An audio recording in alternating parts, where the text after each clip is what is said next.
Hey, how's it going? Andrew Kramer with VideoCopilot.net, and in this tutorial we're going to take a practical look at HDR imagery and 32 bits per channel inside of After Effects 7. So let's go ahead and get started. Now, most of us are familiar with 8 bits per channel and likewise 16 bits per channel. But for the purposes of this tutorial, I'm just going to be comparing 8 bits per channel to 32 bits per channel, since 8 and 16 bits per channel works similar. So anyway, don't let that confuse you. Let's go ahead and get started. So I'm going to make a new composition, and I'm going to choose Layer, New Solid, and I'm going to go to Effects, Generate, Ramp. And what I'm going to do is just use these default settings. I'm going to move the black point down just a little bit and the white point up just a little bit. Now, if you look at my info palette here, when I roll over the black, you'll notice that the RGB is set to 000. And as I move down, the value increases all the way up to 255, which is pure white in the 8 bits per channel workspace. So how does this differ from 32 bits per channel? Well, let's go ahead and take a look at that. I'm going to go to the project settings and set the in color to a color beyond 8 bits per channel in the 32 bits range. So if you'll notice here, RGB is set to 111. Now, as you can see, it's the pure white that we're all familiar with. Now, basically what that means is 0 to 1 is equivalent to 0 to 255 in 8 bits per channel. So what it means is 1 in the 32-bit float mode is basically pure white, and anything beyond 1 is what's known as super bright. So if I change the color here to, say, 4, that's 4 times whiter than regular white, or brighter than regular white. So now I'm going to hit OK. And you'll notice that my gradient now is much smaller. And if I bring my points back up, well, when the gradient gets from about right here to right here, you'll notice that the RGB value is approximately 1. Now, anything beyond this is so white and so bright that it just shows up as pure white. Now, but watch when I roll over the values beyond. You'll notice that in the info palette, it is actually going up to hotter colors or brighter colors.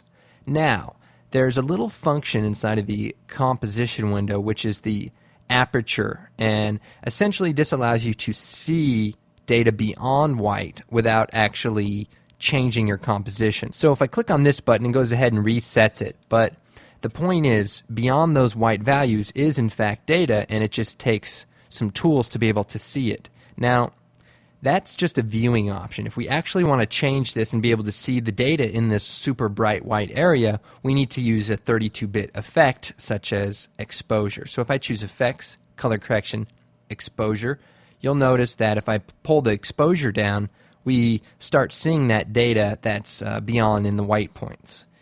Now, that's essentially what HDR is basically having values or color values beyond 8 and 16 bits. So how does having color values beyond what we're actually able to see help us? Okay, I'm going to go ahead and import this car HDR image. And what we're going to do is drag it out into the composition area to make a new comp. Now, the image is pretty blown out here, but working in 32 bits per channel will allow us to sample the data beyond white. So if you notice when I roll over here, I'm getting values at about 1.5. If I choose Effects, Color Correction, and Curves, I actually will have a little bit more control over how my image is going to look. So if I give it a little more contrast by making the curve a little bit sharper, you'll see.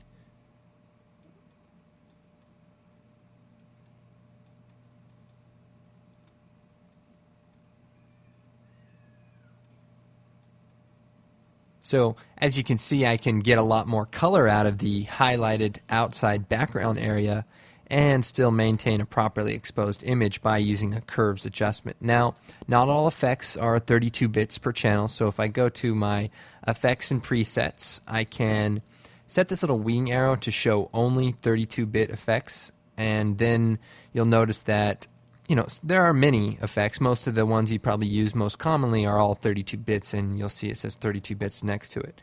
Now, let me show you kind of how other 32-bit effects work with images that are 32 bits. So if I just go and bring the curves down just a little bit on this image and then add a Gaussian blur, you'll notice that the image begins to bloom in these highlighted areas. So you see this is kind of blowing out here, and the sky is really blowing out over top the rest of our image. And that's kind of a realistic effect that you would see if you were blurring the image using a camera. Now if we take the levels adjustment, there's sort of a fix. You can see there's the clip to output black and clip to output white. Now in 8 bits per channel that's okay, but if I bring this down, it's working just as an 8-bit per channel effect. So we have to go ahead and uncheck these two to really be able to sample that data beyond white. And you do that and you're going to really have some control over your image. So anyway, this is just kind of a practical look at HDR imagery. I want to actually cover a couple of other important things about it, like, okay, well, so what? You know, maybe I'll just expose my images properly next time. Well, it's a little bit more than that. Now, another great characteristic is when using motion blurs. I'm going to go ahead and import a camera raw file. So this picture was shot with the 20D, and I'm going to just open it up. And as you can see, it's just a regular picture, but instead of just bringing it in, because if I do right now, it's just going to bring it in at a standard 8 bits or 16 bits. I want to actually bring the exposure all the way down, brightness all the way down, contrast all the way down.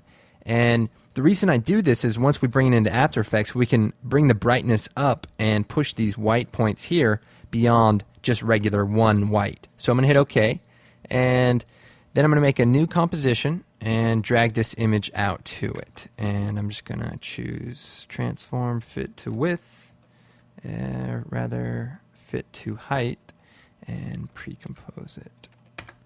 So what I'm going to do is choose Effects, Color Correction, and down here go to Levels. Now we have to uncheck the Clip to Output Black and Clip to Output White in order to take advantage of the 32 bits per channel. So I'm going to take this Input White and just push it all the way over here to the histogram in order to get this image back to a proper exposure. But if I roll over these hot white points, you'll notice that the RGB value is at 9. So we've really pushed this beyond white, because here it's white, but by adjusting the levels to expose the rest of the picture properly, we've pushed those white points way beyond their regular white. Now, the benefit now is if we choose Effects, Blur, Gaussian Blur, we can then get a really neat effect when we blur this image out. So as you can see, the highlight points there start to bloom. And a real cool part about this effect is when using motion blur. So I'm going to just set a few keyframes here in the position, and move forward just a few frames and just throw this image out of the area. And let's see, and let's move these keyframes closer together, and I'm going to turn on motion blur for the layer.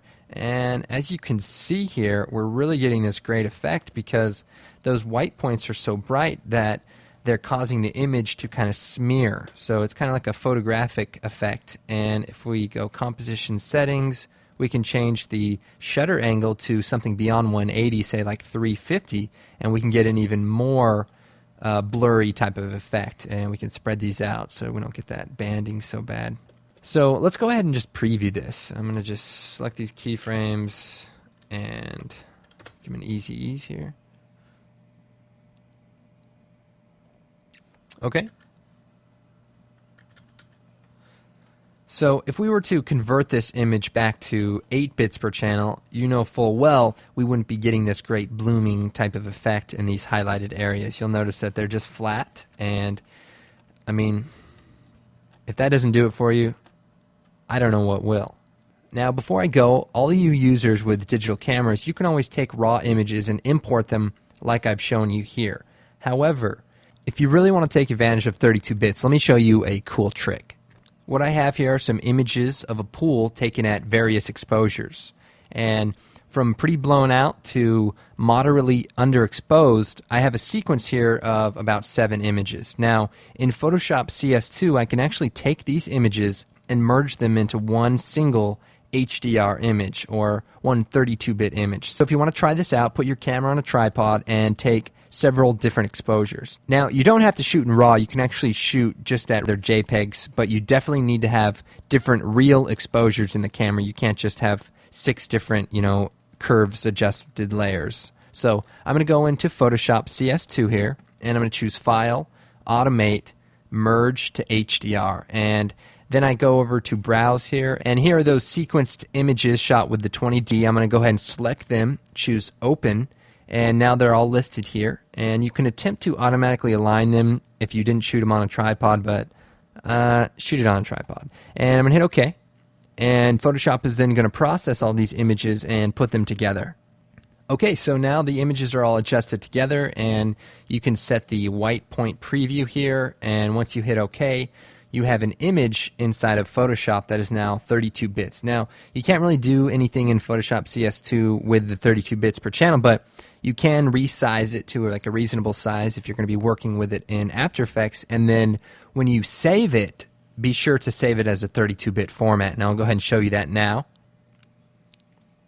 So I'm going to choose File, Save As, and you can save it as a Photoshop file in OpenEXR, or these Radiance files are pretty good. Generally, I use the EXR file. I don't know why, I just do. Then you just save it, and you've got a 32-bit image that you can now import into After Effects and do some cool stuff. Now, if you hear the term 32-bit float, it basically refers to the fact that in After Effects, although you can work with 32-bit imagery, you can't see all 32 bits per channel all at once. So the float part refers to the fact that you have access to those super bright pixels and can add effects and make adjustments in order to bring those down into a range that is actually viewable in the composition. I hope this has kind of given you a little insight into 32 bits per channel and how you can actually implement this into your work. So if you're using a 3D package, by the way, look in the help file and see what it says about HDR or 32 bits per channel imagery, because you should be able to render out of, say, 3D Studio Max and import those files with all this great high dynamic range. So look into it. Now, some of you photographers out there may notice that I'm looking at my raw files inside of the standard image viewer, and if you're on Windows XP, just go over to the Microsoft site, type in raw viewer, and search, and the first thing that comes up is a little upgrade that allows you to view your raw images inside of the standard image viewer. So I want to go ahead and thank my friend Mark Jacobs for that tip. I would have gone on just opening them up in Photoshop, wasting valuable minutes. That's time I could have been spending with my family. I'm Andrew Kramer with VideoCopilot.net.